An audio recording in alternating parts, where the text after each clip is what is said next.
France, au total, 6 milliards de mètres cubes d'eau sont consommés tous les ans, 30% est de l'eau dite potable.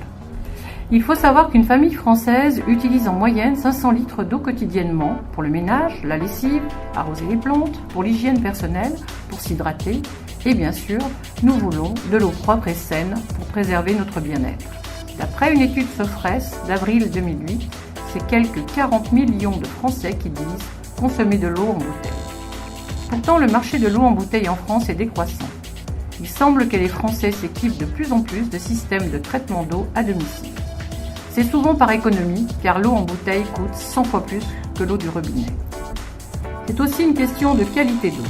Les Français prennent conscience qu'une eau en bouteille avec le temps de stockage ne peut plus être aussi vivante qu'en sortant de sa source.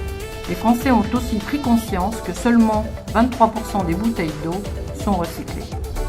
D'autre part, de nombreuses émissions et reportages ont démontré que l'eau qui sort du robinet n'est pas toujours parfaite. En 2001, 5% des Français déclaraient utiliser un système de filtre à la maison. Ce marché est en pleine évolution. Des millions de maisons et appartements, commerces et entreprises restent à équiper. L'idée avec Cartis, c'était vraiment de faire un produit qui en fait traite le problème dans son intégralité. Cartis, c'est la solution. Ce sont des toutes petites cuves très compactes en fait, qu'on installe au point d'entrée et bien entendu qui traite toutes les familles de contamination, que ce soit les parties dissoutes, tout ce qu'on a vu dans la contamination de l'eau qu'on peut trouver dans le robinet.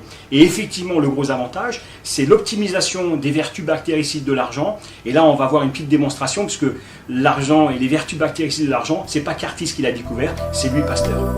Le pouvoir décontaminant du métal argent pur, en particulier sur l'eau, a été mis à jour par Louis Pasteur. En 1997, après plusieurs années de recherche, nos ingénieurs sont parvenus dans nos plus grands laboratoires à associer de manière stable ce métal argent pur à du carbone pour créer une nouvelle structure moléculaire, Cartis. Les premiers travaux ont consisté à greffer de manière stable les matériaux argent sous leur forme métal pur et les poudres de carbone, tout en respectant les contraintes industrielles de temps et de capacité de production. La pulvérisation, assimilable à un bombardement de très forte puissance de la part des atomes d'argent, procure l'énergie nécessaire à créer sur les surfaces externes et graduellement internes une nouvelle structure moléculaire carbone-argent.